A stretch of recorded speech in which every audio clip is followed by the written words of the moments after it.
When I built this house, I didn't do it to prove anything to anyone. I didn't care about resale value, curb appeal, or what Karen and her manicured HOA kingdom 200 feet away thought about bunker-grade concrete or solar water filtration systems. I built it because I've seen what wind can do when it's angry. 30 years flying commercial jets over the Gulf gave me an intimate view of Mother Nature's tantrums, and I had no intention of letting one flatten me in retirement.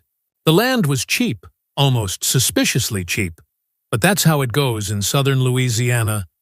Swampy, storm-worn, but beautiful in its own stubborn way. 1.8 acres of overgrown wildness, right outside the tidy little grid of Grandwater shores.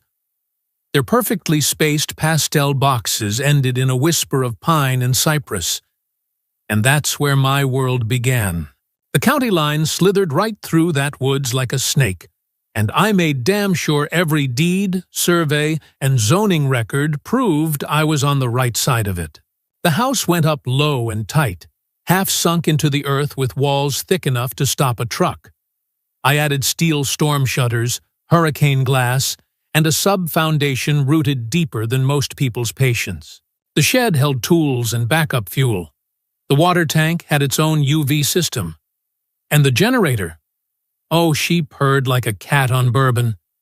Independent, quiet, resilient. Just like I wanted to be. That didn't sit well with the HOA. They started knocking not long after I moved in. Polite at first, brochures in hand.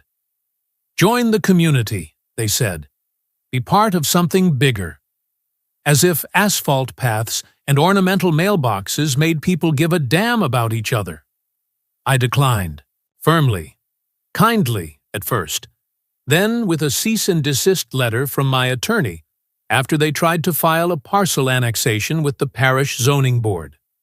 That stunt cost them a small fortune in legal fees. Round one, mine. But they didn't stop. A year later, someone mysteriously updated the HOA boundary map to include my land. Cute trick. Unfortunately for them, I had the original plate, registered, stamped, and notarized.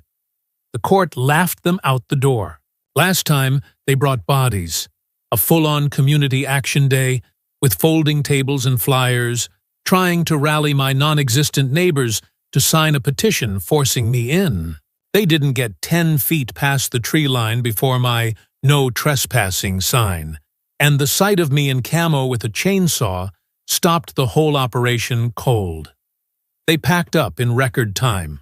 The court eventually ruled that Grandwater Shores and its representatives were prohibited from contacting, approaching, or attempting to incorporate me or my land into their jurisdiction. I framed that ruling and hung it in the shed, just below the bourbon shelf. After that, the peace held. For a while. I worked on the house, added a few raised beds, cleaned up the back edge of the woods. Some days I didn't see another human being at all, and that suited me fine. I kept to myself, didn't wave when I didn't feel like it, and ignored the tight little SUVs that idled at the edge of my fence to take pictures of the bunker house. They didn't understand why I'd gone through so much trouble. Why dig into the earth? Why put up steel shutters in a coastal parish, where people seemed to believe optimism was stronger than wind? I didn't explain. You can't explain the storm to people who've only known blue skies. And then the wind came. They called it Imogen. Pretty name for something that ripped rooftops off like paper napkins. The weather alerts lit up like Christmas on meth. Mandatory evac notices, storm surge maps, flood projections like biblical doom. I checked the generator, reinforced the main door, brought in the tools and the cats. And then I waited. You don't fight a storm like Imogen. You brace for it. You breathe through it. You hope to hell the calculations you made when you poured the concrete were right. When it hit, it sounded like God had decided to start over from scratch. The world outside disappeared. Trees groaning, rain horizontal, the sound of debris dragging across the roof like fingernails. For a moment, I remembered being in the cockpit during turbulence over open water. That same gut-level helplessness. Then I took a sip of coffee and went back to my book. That's what the house was built for. I didn't know it yet, but Imogen didn't just tear through buildings and roads. It cracked things open. Reputations, assumptions, boundaries. It was the kind of storm that left people looking for someone to blame. And somehow, I was about to become the perfect target. I didn't open the door until the second morning. The wind had stopped hours before, but I wasn't in a rush to see what had become of the outside world. I'd spent the night listening to the generator hum and the storm scream. And I figured whatever was out there could wait for daylight and dry boots. When I finally unlatched the storm door and stepped out, the silence was worse than the noise had been. The landscape looked like it had been clawed apart by giants. Trees stripped bare, roofs caved in, fences turned to matchsticks. Debris covered everything: shingles, siding, twisted lawn chairs. A kayak sat in the middle of the gravel drive, no water in sight. The smell was rot, seawater, and insulation. I scanned the tree line, half expecting to see the HOA welcome committee crawling out of the wreckage like corporate zombies. But the woods stood broken and quiet. The boundary between me and them shredded down to bark and splinters. I took a walk toward Grandwater Shores, against my better judgment. I didn't want to see it, but something told me I should. The closer I got, the worse it looked. 18 houses had taken direct damage. 2 were gone entirely, just slabs and twisted pipes where homes used to be. The streets were flooded with silence and scattered furniture. A kiddie pool hung from a power line like a war trophy. I found survivors. Some dazed, some bleeding. All of them looking like they'd seen something worse than weather. I helped dig a woman out from under her porch steps. She didn't say a word, just clutched my arm like I was gravity itself.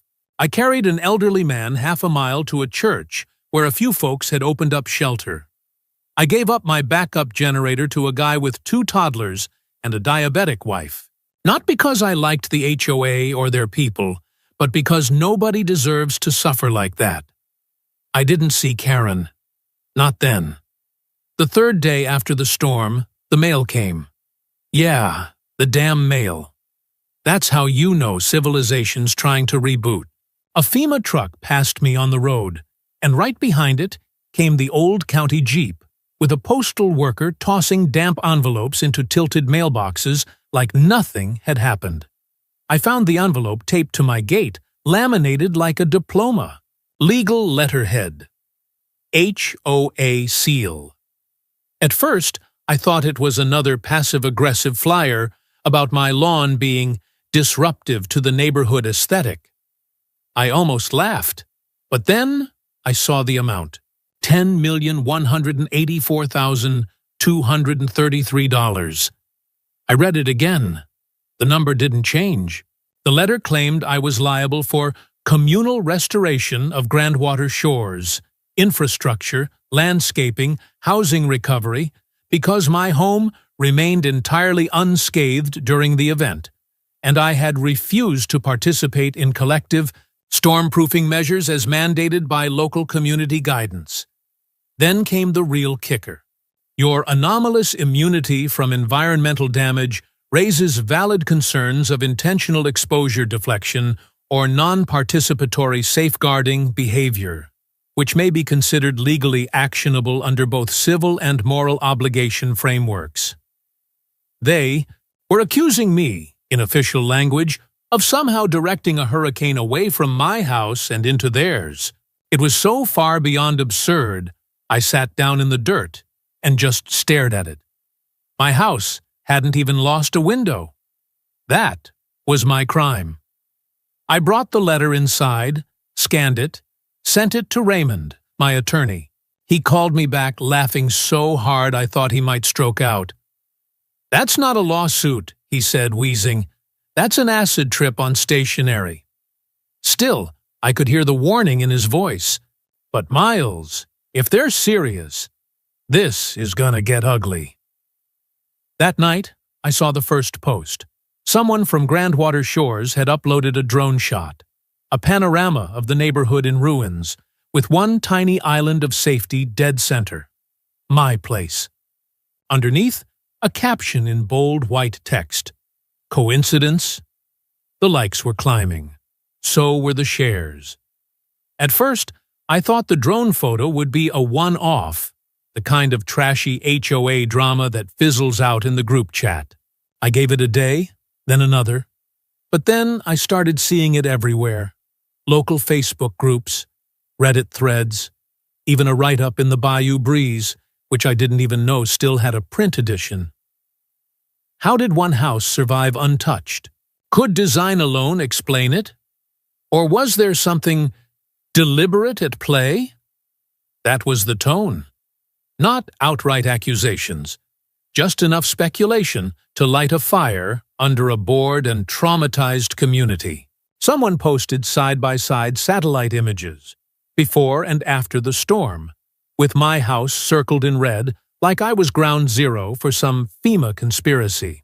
Another thread had a photo of me carrying a wounded man from the rubble, with the caption, "Odd that he was ready to help so fast," almost like he knew. Within a week, I went from lucky survivor to suspicious anomaly. The HOA hadn't filed anything official yet, but they didn't have to. The internet was doing their dirty work for them. Then came the article. The Saint. Bernard Parish Observer ran a piece titled The Imogen Immunity, When One House Stands While Others Fall. There was a photo of me, blurry, probably from a neighbor's Ring cam, standing on my porch. The story tiptoed around legal language, but the subtext was as subtle as a sledgehammer. A retired pilot builds an unregistered, independent structure mere feet from HOA property lines. His home survives untouched, while Grandwater Shores suffers catastrophic loss. Local leaders demand answers unregistered? That part made me snort coffee. My permits were more airtight than their roofs, but the worst wasn't the media. It was the way the people changed. The same folks I'd helped, the woman with the crushed deck, the guy with the diabetic wife, now wouldn't make eye contact when I passed. A couple of teenagers on bikes stopped outside my fence and threw a rock at the mailbox. I found a hand-scrawled note shoved under my windshield wiper at the gas station. Your silence equals your guilt. I tried ignoring it. That lasted maybe 48 hours. Then I got the court summons. An official complaint filed by the Grandwater Shores Homeowners Association, citing refusal to engage in collective mitigation programs as outlined by local HOA Resolution 17C. Possible use of unlicensed weather-resistant technology, contrary to regional atmospheric guidelines. Willful avoidance of community disaster protocols, resulting in disproportionate impact distribution. And my personal favorite, moral failure to align with collective burden-sharing ethics. Apparently, not getting destroyed was now unethical. I took the summons straight to Raymond, who barely blinked. He just looked at me and said, "Well, I hope you weren't planning to retire peacefully." But then he leaned in and added, "This isn't about money, Miles. They're setting you up to take the fall. They lost control of everything. The homes, the narrative, the people. Now they're trying to claw it back through you." I didn't reply. I just looked at the copy of The Observer sitting on his desk, my own face, staring back in black and white. That night, I poured myself a tall glass of whiskey and stood by the window, watching the shadows ripple across my quiet yard. Then I opened my laptop and started digging. If they wanted a fight, they were going to get one. Raymond always looked like a man who could gut a bank with a stapler and get away with it.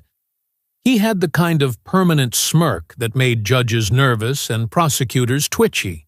I called him 2 days after the summons hit, and he didn't even say hello. Just, "Come by. Bring coffee. We're going to war." His office looked like someone had shaken a legal library and dumped it onto every surface. In the middle of it all was a whiteboard where he'd already started sketching flowcharts, acronyms, and arrows like we were mapping a terrorist cell. They think this is just another bluff. Same playbook. Legal bullying, media noise, manufactured outrage. But this time, they overplayed their hand, he said, jabbing at a bullet point labeled HOA overreach/0 jurisdiction. I handed him the scanned HOA letter, and he grinned. Perfect. We hit back with defamation, violation of prior injunction, and civil harassment. Then we got to work. Raymond filed a formal cease and desist and prepped a countersuit. Meanwhile, I started digging through local property records, FEMA reports, and anything public I could find about Grandwater Shores. The deeper I went, the more things smelled like mildew in a locked attic. For starters, the HOA had filed proof of insurance with the parish after the storm. Documents that looked polished, official, even stamped. But they were fake. I cross-referenced policy numbers with the state insurance database and came up empty. Raymond brought in a contact from FEMA who confirmed it. Grandwater Shores had no valid disaster coverage. What they did have was a stack of fraudulent insurance certificates handed out to homeowners over the past 3 years, all printed with logos of real companies, but traced back to an offshore broker that didn't legally exist. So, all those families? Paying monthly for protection that never existed. And they didn't know. They were blaming me while their own HOA had pocketed the money and left them naked to the storm. That was the first break. The second came in the form of a manila folder left at my gate, sealed with blue painter's tape. No note, no signature. Inside was a USB drive and a typed message. "If you want the truth, look inside. I can't keep doing this." I scanned the drive for viruses, then opened it. What I found made my stomach tighten. Internal HOA emails, financial spreadsheets, meeting transcripts marked confidential. There were records of transfers from the HOA Emergency Reserve Fund to individual personal accounts, some disguised as consulting fees. Others routed through crypto exchanges just months before Imogen hit. But the worst was the strategic memo labeled Phase 3 Consolidation Plan. In cold corporate language, it described a program to absorb adjacent properties through legislative pressure, zoning adjustments, and negative incentive deployment. Translation: force out the holdouts. People like me. My parcel was circled on a digital map, labeled High Priority Resistance Zone. I stared at that for a long time. The next day, I got a knock on the door.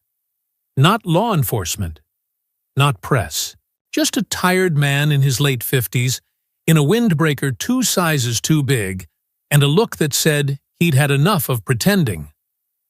"Name's Tom Brady," he said as I opened the door. "Not that one. I was treasurer on the HOA board.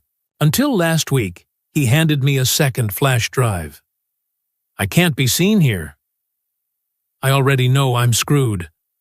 But after the storm, after seeing what they let happen, I couldn't live with it." "Why me?" I asked. He hesitated. "Because you were the target. You weren't just outside the HOA. You were the symbol of what they couldn't control." He left before I could ask more. That night, Raymond and I sat in my shed with laptops, bourbon, and printouts, covering every flat surface. The more we dug, the clearer it became. This wasn't just personal. It was structural. Fraud, misappropriation, conspiracy, and they wanted me out because I proved it was possible to live outside their control. I looked at the laminated court order on the wall, the one that said they couldn't touch me. Then I looked at the flash drive full of receipts proving they'd already tried. We weren't just going to defend ourselves anymore, we were going to burn it down. Courtrooms always smell the same: dust, disinfectant, and the anxiety of people who know they're lying. We walked in through the side door. Raymond looked like he'd just stepped out of a press conference. I wore my nicest button-up, which still made me look like a retired survivalist at a wedding. Grandwater Shores had sent their legal crew, 3 attorneys in matching suits and haircuts, all tight smiles and whiter-than-thou confidence. Karen wasn't in the room yet, but I could feel her coming, like humidity before a thunderclap. This wasn't the final trial. Not yet. Just the preliminary hearing. But the room was full. HOA members packed the benches like it was a town hall revival. Some looked angry. Others looked scared. A few already looked guilty. The judge, a no-nonsense woman in her 60s with a gavel that had clearly seen more action than her patients, opened the session with a weary sigh. Let's be clear. This hearing is to determine whether the Grandwater Shores HOA has standing to pursue civil action against Mr. Waltner, and whether counterclaims related to defamation and harassment may proceed. No theatrics, no speeches. Stick to facts. Raymond stood like it was opening night on Broadway. He laid out the timeline. The storm. The HOA's accusation. The letter demanding over $10 million. The absurd claims about deflecting wind. The courtroom chuckled.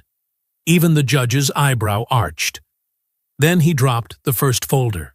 Here are certified engineering reports, signed off by FEMA, confirming that Mr. Waltner's home was built to exceed hurricane-resistant standards. Fully permitted. Fully legal. Independently inspected.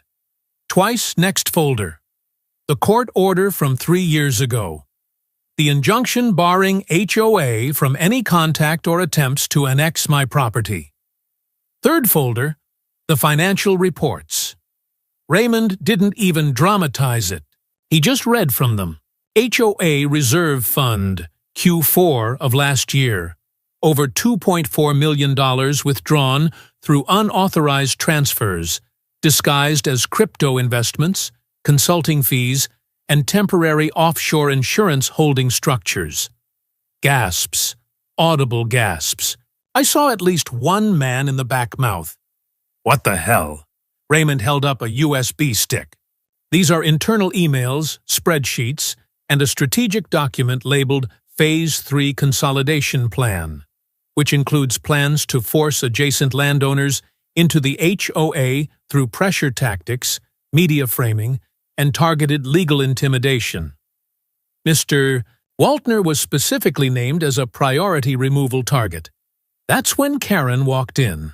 She was dressed for pity, beige, no makeup, hair slightly mussed like she'd been too devastated to care. She took a seat behind the lawyers and tried to act small. It didn't work, because then Raymond played the tape. A recording. Karen's voice, unmistakable, recorded during a private call with another board member. I don't care if the whole coast washes away, as long as my house sells first. Let the wind do the heavy lifting. And Waltner? Don't worry. We'll bury him in paperwork. Let the press eat him alive. Dead silence. Then a ripple. Murmurs. Someone cursed under their breath. The judge banged her gavel once. Order. The HOA lawyers scrambled, claimed the recording was illegal. Raymond presented the chain of custody. Anonymous tip. Verified. Admissible under Louisiana's one-party consent law. The judge allowed it. Then she spoke, slowly, deliberately. The court finds the Grandwater Shores HOA has no legal jurisdiction over Mr. Waltner's property, has violated an active court injunction, and has presented an action based on frivolous and malicious grounds. Furthermore, the court recognizes preliminary evidence of financial misconduct and defamation. She turned to me. Mr. Waltner, Your counterclaim is accepted. Damages, including legal costs, to be determined in a future hearing. A separate referral is being made to the district attorney's office regarding the HOA's financial practices. I didn't react. Not in the room. Not yet. But I saw Karen's face. Not anger. Not panic. Just that flicker of realization. The moment someone knows the story they've been writing just got set on fire. As we left the building, a swarm of journalists descended. Raymond took point. Legal statements only. I said nothing, just kept walking. Back at home, I opened a bottle of the good stuff and sat on the porch as the sun dipped behind what was left of the trees. It was quiet again. But this time, it wasn't peace. It was the quiet you get when something big breaks, and the pieces haven't finished hitting the floor. The official letter came 4 weeks after the hearing. Plain envelope, county seal. HOA Grandwater Shores, Incorporated. Dissolved. I held the paper for a long time. It was oddly anticlimactic. No parade. No champagne. Just a quiet declaration that the monster was finally dead. A community, or at least what passed for one, had collapsed under the weight of its own bullshit. News traveled fast. The very next morning, trucks showed up at the HOA's community center. County officials, boxy white vans with government plates, evidence bags in hand. They wheeled out filing cabinets, hard drives, entire desktop towers wrapped in anti-static sleeves. I stood at the edge of my fence, coffee in hand, watching it like a spectator at an execution. Karen wasn't there, but later that afternoon, her face hit the local news. She'd been arrested in Denver, booked under suspicion of wire fraud, conspiracy, and misappropriation of funds. The anchor said she'd sold her house preemptively, knowing the storm was coming. The buyer, apparently, was her sister under a different name. Cute. The newscaster ended with a quote from the sheriff.